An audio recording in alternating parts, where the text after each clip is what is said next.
All right. Good morning, everyone. Good afternoon for those joining, I guess, in different time zones, or good evening.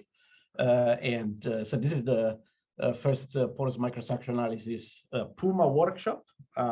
Is a very informal event that we put together, hopefully, to get people familiar with the software. So I have just a few introductory notes that I want to share before leaving the floor to Joseph and Federico. So first, welcome, and thanks for registering and participating. As of yesterday, we had 99 people registered, which is an overwhelming number. So thank you for showing interest.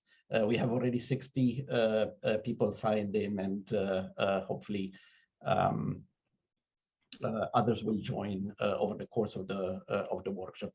Joseph just reminded that the workshop is recorded, so you're being recorded, and but we'll edit versions of the videos that do not include any names or any faces, but that contains all the content, so that the software user can use it later on to go through what we will be covering.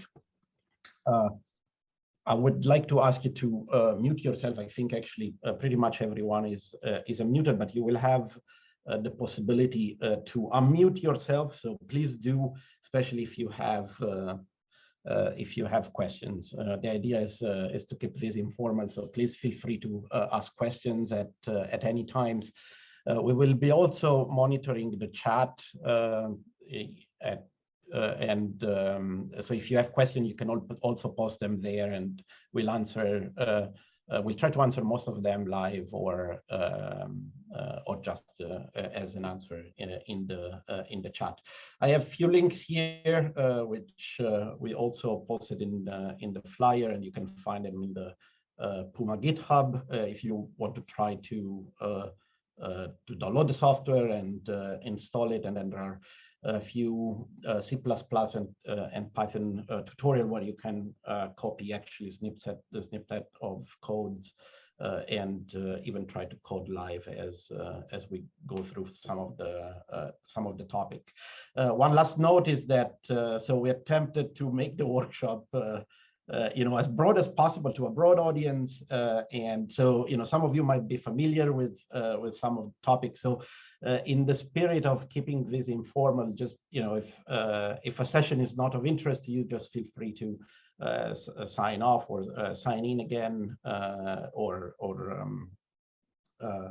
so just see as you see fit.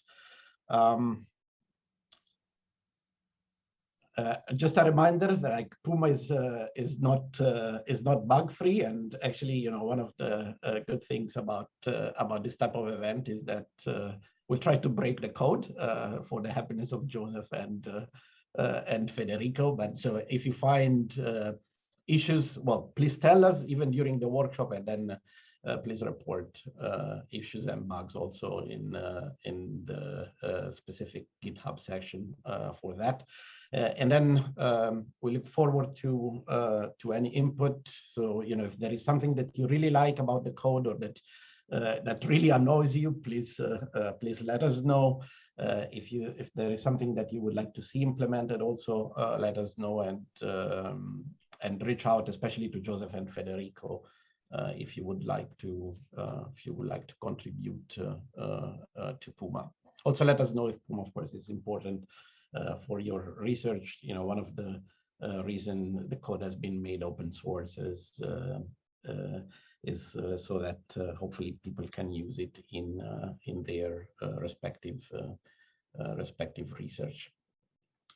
I have a few acknowledgments here. PuMA has been developed thanks to very strong support from NASA, especially the Entry System Modeling Project, and all the people that have been involved. this is my personal acknowledgement for the very, very hard work that Joseph and Federico have been doing in pretty much, coding every single bit of PuMA. There has been like a number of other contributors, also people that contributed less and complained a lot, but hopefully that helped making the software better. All this started also because we had access to microstructural data, and this collaboration started with our friends at the Advanced Light Source, which hopefully are in the call, and so we're really grateful for the long-standing collaboration that we have had with them, the Beamline 8.3.2 at the Advanced Light Source, and many other collaborators around. There is I've seen that there is quite a few participants from the University of Kentucky that have been always like involved, and then thank you, Courtney, for putting this together and for organizing the workshop. Let's see. So this is the agenda for the day. Again, is informal. We'll try to keep the schedule, but if we see that some topics are of specific interest to some of the users, we can spend a little bit more time. So it's kind of flexible. So just feel free to post your questions or to ask about the different topics, and we'll kind of adapt the schedule as we go along. Essentially, we have 4 sessions. An overview here is about to start. We also have a few slides on microtomography and software installation, and then we're going to cover the 2 main sections of PuMA. As you know, the software as like a C++ section that is also equipped with a graphical user interface. So we'll go through those features, and then we will cover all the new stuff that has been included in the Python version of the code, which goes by PuMA. We have a couple of breaks in the middle, so that hopefully you can take a break and get lunch or get breakfast or rest. And the last part is going to cover some advanced features that are a little bit more specific to some of the work that we do on composite materials and on stochastic modeling of materials.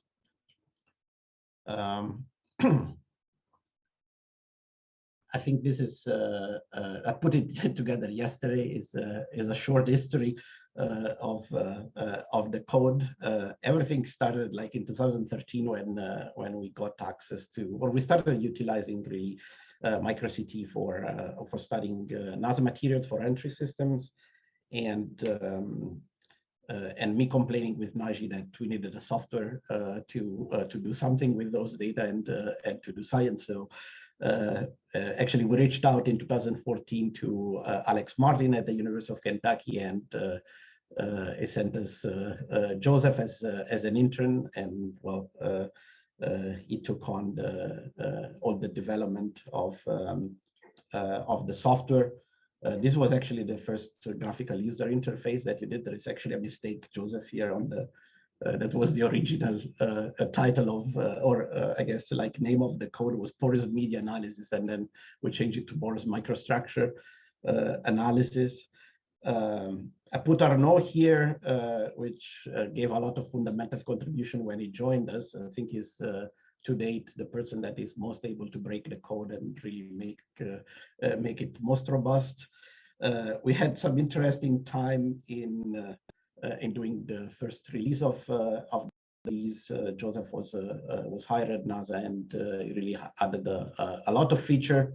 This one is the face of Joseph in 2019 when I called him and I told him, oh, I think we should rewrite PuMA in Python. He was very upset with me, and then I had another phone call with Federico. I told Federico we should rewrite PuMA in Python. Federico was very happy about it, and well, anyway, the end of the story is that Joseph called me a few days after, and he told me that my master plan eventually worked. So this is what led, I think, to what PuMA is today, and you know, there was a lot of work by Federico and his colleagues at Ames to release it open source in the NASA GitHub, and we're very happy that we have it open source. So this is really all I have. Again, is an informal workshop, so try to make most use of it, and I guess we can get started. Over to you, Joseph.